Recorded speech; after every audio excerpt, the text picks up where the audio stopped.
नमस्ते भक्तों और श्रोताओं, आज हम आपके लिए लेकर आए हैं देवी भागवत पुराण के एक ऐसे अध्याय की कथा जो आपको भक्ति और वीरता के एक अद्भुत संसार में ले जाएगी। ये कहानी न केवल राक्षसों के संहार की है, बल्कि स्त्री शक्ति के उस अलौकिक रूप का भी दर्शन कराती है, जिसके सामने बड़े बड़े वीर भी पानी भरते नजर आते हैं। तो आइए अपने हृदय में भक्ति का दीप जलाकर इस पावन कथा में गोता लगाते हैं। महिषासुर को जब दुर्मुख और बाष्कल की मृत्यु का समाचार मिला तो वो क्रोध से मूर्छित हो गया और दानवों से बार बार कहने लगा, ये क्या हो गया। दुर्मुख और बाष्कल तो बड़े शूरवीर दानव थे। एक सुकुमार नारी ने उन्हें रणभूमि में मार डाला। ये तो महान आश्चर्य है। देव का विधान तो देखो, समय बड़ा बलवान होता है। वही परतंत्र मनुष्यों के पुण्य तथा पाप के अनुसार सदा उनके सुखों दुखों का निर्माण करता है।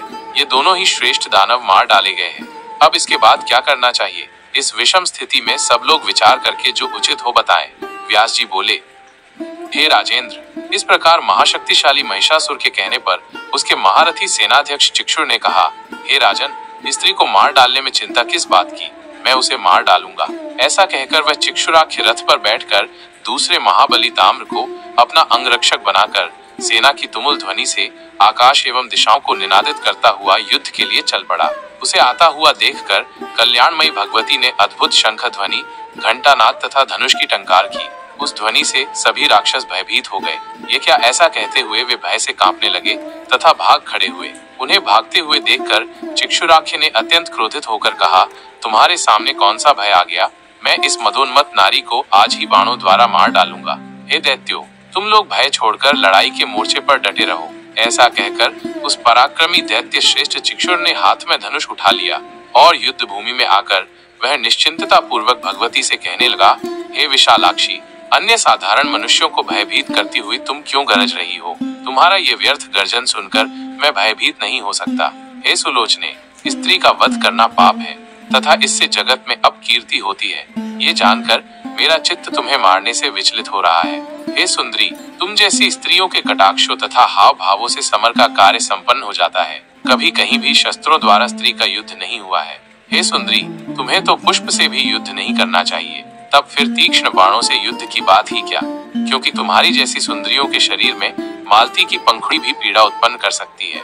इस संसार में क्षात्र धर्मानुयायी लोगों के जन्म को धिक्कार है, क्योंकि वे बड़े प्यार से पाले गए अपने शरीर को भी तीक्ष्ण बाणों से छिदवाते हैं। तेल की मालिश से, फूलों की हवा से तथा स्वादिष्ट भोजन आदि से पोषित इस प्रिय शरीर को शत्रुओं के बाणों से बिंधवाते हैं। तलवार की धार से अपना शरीर कटवाकर मनुष्य धनवान होना चाहते हैं। ऐसे धन को धिक्कार है जो प्रारंभ में ही दुख देने वाला होता है, तो बाद में क्या वह सुख देने वाला हो सकता है।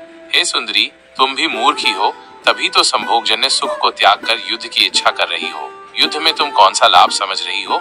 युद्ध में तलवारें चलती हैं, गदा का प्रहार होता है और बाणों से शरीर का भेदन किया जाता है। मृत्यु के अंत में सियार अपने मुंह से नोच नोच कर उस देह का संस्कार करते हैं। धूर्त कवियों ने उसी युद्ध की अत्यंत प्रशंसा की है कि रणभूमि में मरने वालों को स्वर्ग प्राप्त होता है। उनका ये कहना केवल अर्थवाद मात्र है। अतः हे वरारोहे, तुम्हारा मन जहाँ लगे वहाँ चली जाओ, अथवा तुम देवताओं का दमन करने वाले मेरे स्वामी महाराज महिषासुर को स्वीकार कर लो। व्यास जी बोले, इस प्रकार बोलते हुए उस दैत्य से भगवती जगदम्बा ने कहा, मूर्ख, तुम अपने को बुद्धिमान पंडित के समान मानकर व्यर्थ क्यों बोल रहे हो। तुम न तो नीति शास्त्र जानते हो, न अन्वेक्षी विद्या ही जानते हो। तुमने कभी न वृद्धों की सेवा की है और न तो तुम्हारी बुद्धि ही धर्मपरायण है। क्योंकि तुम मूर्ख की सेवा में लगे रहते हो, अतः तुम भी मूर्ख हो। जब तुम्हें राजधर्म ही ज्ञात नहीं, तब मेरे सामने क्यों व्यर्थ बकवाद कर रहे हो। संग्राम में महिषासुर का वध करके सम्रांगण को रुधिर से पंखमय बनाकर अपना यश स्तंभ सुदृढ़ स्थापित कर मैं सुखपूर्वक चली जाऊंगी। देवताओं को दुख देने वाले इस दुराचारी तथा मदोन्मत्त दानव को मैं अवश्य मार डालूंगी। तुम सावधान होकर युद्ध करो।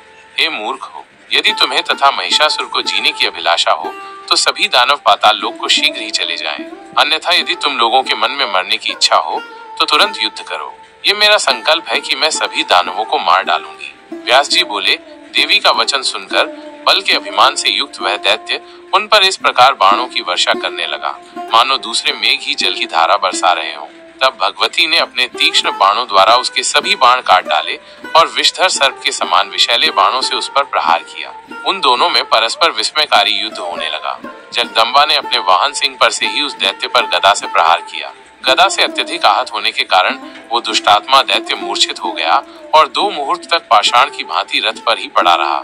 इस प्रकार उसे मूर्छित देखकर शत्रु सेना को नष्ट कर डालने वाला ताम्र नामक दैत्य चंडिका से लड़ने के लिए वेग पूर्वक रण में उपस्थित हो गया। उसे आते देखकर भगवती चंडिका उससे हंसती हुई बोली, अरे दानव श्रेष्ठ, आओ आओ, अभी तुम्हें यमलोक भेज देती हूँ। निर्बल और समाप्त आयु वाले तुम लोगों के यहाँ आने से क्या लाभ? वह मूर्ख महिषासुर घर में रहकर अपने जीने का कौन सा उपाय कर रहा है? देवताओं के शत्रु दुष्टात्मा तथा पापी महिषासुर का संहार किए बिना तुम मूर्खी को मारने से मुझे क्या लाभ होगा? इससे तो मेरा परिश्रम भी व्यर्थ हो जाएगा। अतः तुम लोग घर पर जाकर महिषासुर को यहाँ भेज दो, जिससे वो मंद बुद्धि भी मैं जिस रूप में स्थित हूँ उसमें मुझको देख ले। भगवती का वचन सुनकर वो ताम्र कुपित हो धनुष को कान तक खींचकर उन पर बाणों की वर्षा करने लगा।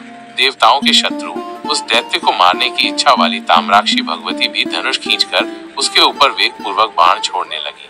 इतने में बलवान चिक्षुराक्ष भी मूर्छा त्याग कर उठ खड़ा हुआ और तुरंत बाण सहित धनुष लेकर देवी के सामने आकर खड़ा हो गया। चिक्षुराक्ष और ताम्र दोनों ही अत्यंत बलवान और महान वीर थे। अब वे दोनों ही मिलकर भगवती जगदम्बा से रण में युद्ध करने लगे। तब महामाया क्रोधित होकर बाण समूहों की वर्षा करने लगी और उन्होंने अपने बाणों के प्रहार से सभी दानवों के कवच छिन्न भिन्न कर दिए। उन बाणों से आहत होकर सभी असुर क्रोध से व्याकुल हो गए तथा रोष पूर्वक देवी पर बाण समूह छोड़ने लगे।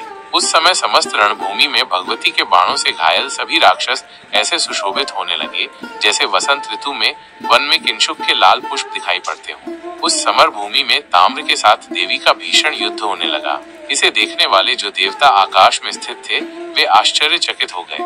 उसी समय ताम्र ने लोहे का बना हुआ एक सुदृढ़ तथा भयंकर मूसल लेकर देवी के सिंह के सिर पर प्रहार किया और वह जोर से हंसने तथा गरजने लगा।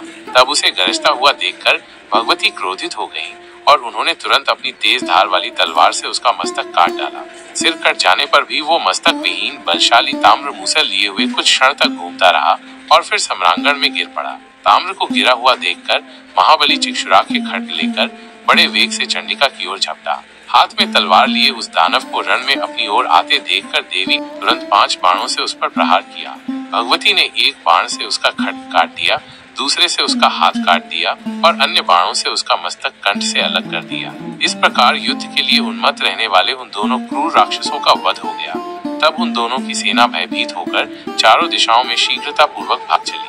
उन दोनों दानवों को रण में मारा गया देखकर आकाश में विराजमान संपूर्ण देवता आह्लादित हो गए और प्रसन्नता पूर्वक भगवती की जय ध्वनि करते हुए फूलों की वर्षा करने लगे। ऋषि, देवता, गंधर्व, वेताल, सिद्ध और चारण में सब देवी की जय, अंबिका की जय ऐसा बार बार बोलने लगे। भक्तों, कैसी लगी आपको देवी भागवत पुराण के इस अध्याय की ये अद्भुत कथा?